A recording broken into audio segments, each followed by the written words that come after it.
ನಮಸ್ಕಾರ ಸ್ನೇಹಿತರೆ. ತಿರುಪತಿ ತಿಮ್ಮಪ್ಪನನ್ನು ಆರಾಧಿಸಿ ಆತನ ಆಶೀರ್ವಾದವನ್ನು ಪಡೆಯುವವರ ಸಂಖ್ಯೆ ದಿನದಿಂದ ದಿನಕ್ಕೆ ಹೆಚ್ಚಾಗುತ್ತಿದೆ. ಈ ಮೂಲಕ ಸ್ವಾಮಿಯನ್ನು ಆರಾಧಿಸುವವರಲ್ಲಿ ಪುರಾಣ ಪುರುಷರೇ ಅಲ್ಲದೆ ಚರಿತ್ರೆಯಲ್ಲಿನ ರಾಜರು ಕೂಡ ಇದ್ದಾರೆ. ತಮ್ಮ ಕೈಯಿಂದ ಎಷ್ಟು ಸಾಧ್ಯವೋ ಅಷ್ಟು ಸ್ವಾಮಿಗೆ ಕಾಣಿಕೆಯನ್ನು ಸಮರ್ಪಿಸಿ 7 ಬೆಟ್ಟದ ಒಡೆಯನಾದ ಶ್ರೀ ವೆಂಕಟೇಶ್ವರ ಸ್ವಾಮಿಯ ಕೃಪಾ ಕಟಾಕ್ಷವನ್ನು ತಮ್ಮದಾಗಿಸಿಕೊಂಡಿದ್ದಾರೆ. ಈ ಪದ್ಧತಿ ಇಂದಿನದಲ್ಲ, ಬದಲಾಗಿ ಸಾವಿರಾರು ವರ್ಷಗಳ ಹಿಂದಿನಿಂದಲೂ ಇದು ನಡೆದುಕೊಂಡು ಬಂದ ಆಚರಣೆಯಾಗಿದೆ. ಅದು ವಿಜಯನಗರ ದೊರೆ ಕೃಷ್ಣದೇವರಾಯರಿಂದ ಹಿಡಿದು ಮೈಸೂರಿನ ಮಹಾರಾಜರು ಕೂಡ ಅದರಲ್ಲಿ ಸೇರಿದ್ದಾರೆ. ಪ್ರಸ್ತುತ ಕಾರ್ಪೊರೇಟ್ ದಿಗ್ಗಜರಿಂದ ಹಿಡಿದು ಸಿನಿಮಾ ತಾರೆಯರು, ರಾಜಕೀಯ ನಾಯಕರವರೆಗೂ ಯಾವ ಕೆಲಸವನ್ನು ಪ್ರಾರಂಭಿಸಬೇಕಾದರೂ ಅಥವಾ ಒಂದು ಮುಖ್ಯವಾದ ನಿರ್ಣಯವನ್ನು ತೆಗೆದುಕೊಳ್ಳಬೇಕಾದರೂ ಸ್ವಾಮಿಯ ದರ್ಶನವನ್ನು ಪಡೆದು ಕಾಣಿಕೆಯನ್ನು ಸಮರ್ಪಿಸಿದ ನಂತರವೇ ತೀರ್ಮಾನಿಸುತ್ತಾರೆ. ವಿಶ್ವದ ಶ್ರೀಮಂತ ದೇವರು ಎಂಬ ಹೆಸರಿಗೆ ಭಾಜನವಾಗಿರುವ ತಿರುಪತಿ ವೆಂಕಟೇಶ್ವರ ಸ್ವಾಮಿಗೆ ಇತ್ತೀಚೆಗೆ IT ಕಂಪನಿಯ ಮಾಲೀಕರೊಬ್ಬರು ಬರೋಬ್ಬರಿ 10 ಕೋಟಿ ರೂಪಾಯಿ ನೀಡಿದ ಸುದ್ದಿ ನಿಮ್ಮೆಲ್ಲರಿಗೂ ಗೊತ್ತು. ಹಾಗೆಯೇ ವಿಶ್ವದ ಶ್ರೀಮಂತ ದೇವರು ಎಂಬ ಕೀರ್ತಿ ಪಡೆದಿರುವ ತಿಮ್ಮಪ್ಪನಿಗೆ ನಿತ್ಯ ಲಕ್ಷಾಂತರ ಭಕ್ತರು ಕಾಣಿಕೆ ನೀಡುತ್ತಾರೆ. ಈ ಹಿಂದೆ ಅತಿ ಹೆಚ್ಚು ಸುದ್ದಿಯನ್ನು ಮಾಡಿದಂತಹ ಕರ್ನಾಟಕದ ಮಾಜಿ ಸಚಿವ ಜನಾರ್ದನ ರೆಡ್ಡಿ ಕುಟುಂಬ ತಿಮ್ಮಪ್ಪನಿಗೆ ಬರೋಬ್ಬರಿ 30 kg ತೂಕದ ಬರೋಬ್ಬರಿ 50 ಕೋಟಿ ಮೌಲ್ಯದ ವಜ್ರ ಖಚಿತ ಕಿರೀಟ ಸಮರ್ಪಿಸಿ ಸುದ್ದಿಯಾಗಿತ್ತು. ತಿರುಮಲ ವೆಂಕಟೇಶ್ವರನಿಗೆ ಮೈಸೂರಿನ ಮಹಾರಾಜರು ಪರಮಭಕ್ತರಾಗಿದ್ದರು. ದೇವಾಲಯದ ಅಭಿವೃದ್ಧಿಗಾಗಿ ಮಹಾರಾಜರು ಅತ್ಯಂತ ಭಕ್ತಿಭಾವದಿಂದ ಕಾಣಿಕೆಯನ್ನು ಸಮರ್ಪಿಸುತ್ತಿದ್ದರು. ಮುಖ್ಯವಾಗಿ ಶ್ರೀ ವೆಂಕಟೇಶ್ವರ ಸ್ವಾಮಿಯ ಮೂಲ ವಿಗ್ರಹ ಜೊತೆಗೆ ಉತ್ಸವ ಮೂರ್ತಿಗಳಿಗೆ ಪ್ಲಾಟಿನಂ, ಬಂಗಾರ, ಬೆಳ್ಳಿ, ವಜ್ರ, ಪಚ್ಚೆ, ಹವಳದಿಂದ ತಯಾರು ಮಾಡಿದ ಅತ್ಯಮೂಲ್ಯವಾದ ಆಭರಣಗಳನ್ನು ನೀಡುತ್ತಾನೆ ಬಂದಿದ್ದರು. ಹಾಗೆಯೇ ಇತರ ದಕ್ಷಿಣ ಭಾರತದ ರಾಜರು ಕೂಡ ಅತ್ಯಮೂಲ್ಯವಾದಂತಹ ಕಾಣಿಕೆಗಳನ್ನು ತಿರುಪತಿ ತಿಮ್ಮಪ್ಪನಿಗೆ ಕೊಡುತ್ತಾನೆ ಬಂದಿದ್ದಾರೆ.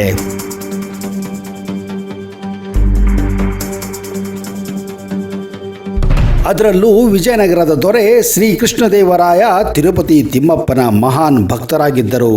ಅವರ ಕಾಲದಲ್ಲಿ ತಿರುಪತಿ ಅವರ ರಾಜ್ಯದ ಹಾಗೆಯೇ ಸುವರ್ಣ ಯುಗವನ್ನು ಕಂಡಿತ್ತು. ಪ್ರತಿ ಹಬ್ಬ ಹರಿದಿನಗಳಂದು ಕೃಷ್ಣದೇವರಾಯ ಅತ್ಯಮೂಲ್ಯವಾದಂತಹ ಆಭರಣಗಳನ್ನು, ಕಾಣಿಕೆಗಳನ್ನು ನೀಡುತ್ತಾನೆ ಬಂದಿದ್ದಾರೆ. ಈ ಪರಂಪರೆ ಆ ಕಾಲದಿಂದಲೂ ನಡೆದುಕೊಂಡು ಬಂದಿದೆ. ಈ ಎಲ್ಲ ವಿಚಾರಗಳು ಇತಿಹಾಸದಲ್ಲಿ ದಾಖಲಾತಿಯನ್ನು ಪಡೆದುಕೊಂಡಿವೆ. ಆದರೆ ಶ್ರೀಕೃಷ್ಣ ದೇವರಾಯ ನೀಡಿದ್ದ ಆ ಆಭರಣಗಳು ಈಗ ಎಲ್ಲಿ? TTD ಲಾಕರ್ನಲ್ಲಿದ್ದ ಐತಿಹಾಸಿಕ ಆಭರಣಗಳೇ ನಾಪತ್ತೆಯಾಗಿರುವ ಸುದ್ದಿ ಎಲ್ಲೆಡೆ ಹರಡಿದೆ. ವಿಜಯನಗರ ಸಾಮ್ರಾಜ್ಯ ಅರಸು ಶ್ರೀಕೃಷ್ಣ ದೇವರಾಯ ಅವರು ತಿರುಪತಿ ತಿಮ್ಮಪ್ಪನಿಗೆ ನೀಡಿದ್ದ ಐತಿಹಾಸಿಕ ಚಿನ್ನಾಭರಣಗಳು ಈಗ ಎಲ್ಲಿವೆ ಎಂಬ ಕೇಂದ್ರ ಮಾಹಿತಿ ಹಕ್ಕು ಆಯೋಗ ಗಂಭೀರ ಪ್ರಶ್ನೆಯನ್ನು ಎತ್ತಿದೆ. ಇತ್ತೀಚೆಗೆ ಹಳೆಯ ಆಭರಣಗಳ ನಾಪತ್ತೆ ವಿವಾದಕ್ಕೆ ಸಿಲುಕಿದ್ದ ತಿರುಪತಿ ತಿರುಮಲ ದೇವಸ್ಥಾನ ಮಂಡಳಿಗೆ ಈಗ ಹೊಸ ತಲೆನೋವೊಂದು ಶುರುವಾಗಿದ್ದು, 16ನೇ ಶತಮಾನದ ವಿಜಯನಗರ ಸಾಮ್ರಾಜ್ಯದ ಅರಸ ಶ್ರೀಕೃಷ್ಣ ದೇವರಾಯ ನೀಡಿದ್ದ ಆಭರಣಗಳು ಈಗ ಎಲ್ಲಿವೆ ಎಂದು ಕೇಂದ್ರೀಯ ಮಾಹಿತಿ ಹಕ್ಕು ಆಯೋಗ ಪ್ರಶ್ನೆ ಮಾಡಿದೆ. ಈ ಬಗ್ಗೆ CIC, ಭಾರತ ಪುರಾತತ್ವ ಸರ್ವೇಕ್ಷಣಾ ಇಲಾಖೆ, ಆರ್ಕಿಯಾಲಜಿ ಸರ್ವೆ ಆಫ್ ಇಂಡಿಯಾ, ಕೇಂದ್ರ ಸಾಂಸ್ಕೃತಿಕ ಸಚಿವಾಲಯ, ಕಲ್ಚರ್ ಮಿನಿಸ್ಟ್ರಿ, ಆಂಧ್ರ ಪ್ರದೇಶ ಸರ್ಕಾರ ಪ್ರಶ್ನೆ ಮಾಡಿದ್ದು, ಈ ಪ್ರಶ್ನೆ ಇದೀಗ ಹಲವು ಗೊಂದಲಕ್ಕೆ ಕಾರಣವಾಗಿದೆ. ತಿರುಪತಿ ತಿರುಮಲ ದೇವಾಲಯವನ್ನು ವಿಶ್ವ ಪಾರಂಪರಿಕ ಸ್ಮಾರಕಗಳು ಎಂದು ಘೋಷಿಸುವ ನಿಟ್ಟಿನಲ್ಲಿ ಪ್ರಧಾನಿ ಕಾರ್ಯಾಲಯ ಯಾವ ಕ್ರಮ ಜರುಗಿಸಿದೆ ಎಂಬ ಪ್ರಶ್ನೆಗೆ ಕೇಳಿ BKRS ಅಯ್ಯಂಗಾರ್ ಎಂಬುವರು ಕೇಂದ್ರೀಯ ಮಾಹಿತಿ ಆಯೋಗದ ಮೊರೆ ಹೋಗಿದ್ದಾರೆ. ಅಲ್ಲದೆ ತಮ್ಮ ಅರ್ಜಿಯಲ್ಲಿ ರಾಜ ಶ್ರೀಕೃಷ್ಣ ದೇವರಾಯ ತಿರುಪತಿ ತಿಮ್ಮಪ್ಪ ದೇಗುಲಕ್ಕೆ ನೀಡಿದ್ದ ಆಭರಣಗಳ ಕುರಿತು ತಾವು ಕೇಳಿದ್ದ ಪ್ರಶ್ನೆಗೆ TTD ಸಮಂಜಸವಾಗಿ ಉತ್ತರಿಸಿಲ್ಲ ಎಂದು ಅವರು ದೂರು ನೀಡಿದ್ದಾರೆ.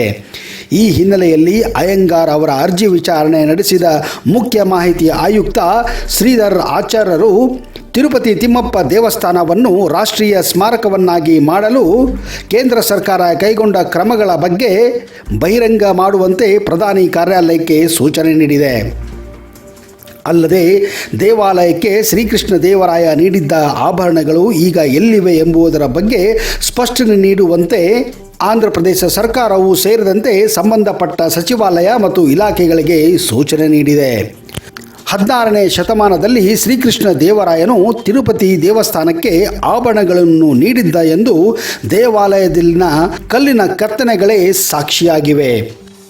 ಹಾಗಿದ್ದಲ್ಲಿ ಶ್ರೀಕೃಷ್ಣ ದೇವರಾಯ ನೀಡಿದ್ದ ಆಭರಣಗಳು ಯಾವುವು ಮತ್ತು ಈಗ ಅವು ಎಲ್ಲಿವೆ ಎಂದು ಅಯ್ಯಂಗಾರ್ ಅವರು ಈ ಹಿಂದೆ TDDಗೆ ಮಾಹಿತಿ ಹಕ್ಕು ಕಾಯ್ದೆಯಡಿ ಅರ್ಜಿ ಸಲ್ಲಿಸಿ ಪ್ರಶ್ನೆ ಕೇಳಿದ್ದರು. ಅದಕ್ಕೆ ಉತ್ತರಿಸಿದ TDD 1956ಕ್ಕಿಂತ ಮುಂಚೆ ದೇಗುಲಕ್ಕೆ ಕಾಣಿಕೆಯಾಗಿ ಬಂದ ಆಭರಣಗಳ ಬಗ್ಗೆ ನೋಂದಣಿ ಪುಸ್ತಕ ಇಲ್ಲ ಎಂದು ಉತ್ತರಿಸಿತ್ತು. ಇದೇ ವಿಚಾರವಾಗಿ ಭುಗಿಲೆದ್ದ ವಿವಾದಕ್ಕೆ ಸಂಬಂಧಿಸಿದಂತೆ ತಿರುಮಲ ದೇಗುಲಕ್ಕೆ ಯಾವ ರಾಜ ಯಾವ ಆಭರಣಗಳನ್ನು ನೀಡಿದ್ದ ಎಂಬುದನ್ನು ತಿಳಿಯಲು ಪುರಾತತ್ವ ಇಲಾಖೆಯ ತಜ್ಞರ ಸಮಿತಿ ರಚನೆ ಮಾಡಲಾಗಿದೆ. ಸಮಿತಿಯ ಸದಸ್ಯರು ದೇಗುಲದ ಆವರಣದಲ್ಲಿರುವ ಕಲ್ಲಿನ ಕೆತ್ತನೆಗಳ ಆಧಾರದ ಮೇಲೆ ಇರುವ ಆಭರಣಗಳನ್ನು ತಾಳೆ ಮಾಡಿ ನೋಡಿದಾಗ ಅಲ್ಲಿ ಶ್ರೀಕೃಷ್ಣ ದೇವರಾಯ ನೀಡಿದ್ದ ಎನ್ನಲಾದ ಆಭರಣಗಳು ಇರಲೇ ಇಲ್ಲ, ಅಥವಾ ಇರುವ ಆಭರಣಗಳು ಶ್ರೀಕೃಷ್ಣ ದೇವರಾಯ ನೀಡಿದ್ದ ಆಭರಣ ಎಂದು ಸಾಬೀತಾಗಿಲ್ಲ. ಹೀಗಾಗಿ ಈ ಆಭರಣಗಳು ಕಳವಾಗಿರಬಹುದು ಅಥವಾ ಇಲ್ಲದೇ ಇರಬಹುದು. ಹಾಗೆಯೇ ತಮ್ಮ ಮೂಲ ಸ್ವರೂಪ ಕಳೆದುಕೊಂಡಿರಬಹುದೆಂದು ಪುರಾತತ್ವ ಇಲಾಖೆ ತಿಳಿಸಿತ್ತು. ದೇಗುಲದಲ್ಲಿರುವ ತಿರುಪತಿ ನೋಂದಣಿ ಪುಸ್ತಕದಲ್ಲಿ 1952ರಿಂದ ಈಚೆಗೆ ದೇಗುಲಕ್ಕೆ ನೀಡಿರುವ ಕಾಣಿಕೆಗಳ ಕುರಿತು ಮಾಹಿತಿ ಇದೆಯೇ ಹೊರತು ಅದಕ್ಕಿಂತ ಮೊದಲು ನೀಡಿದ್ದ ಆಭರಣಗಳ ಕುರಿತು ಎಲ್ಲಿಯೂ ನೋಂದಣಿಯಾಗಿಲ್ಲ. ಹಾಗಾದರೆ ತಿರುಪತಿ ತಿಮ್ಮಪ್ಪನಿಗೆ ಕೃಷ್ಣದೇವರಾಯ ಕಾಣಿಕೆ ನೀಡಲೇ ಇಲ್ಲವೇ? ಮೈಸೂರು ರಾಜರು ಕೊಟ್ಟಿರಂತಹ ಆಭರಣಗಳು, ವಜ್ರ ವೈಡೂರ್ಯಗಳು, ಬೆಳ್ಳಿ ಬಂಗಾರಗಳು ಅವೆಲ್ಲವೂ ಎಲ್ಲಿ ಹೋದವು?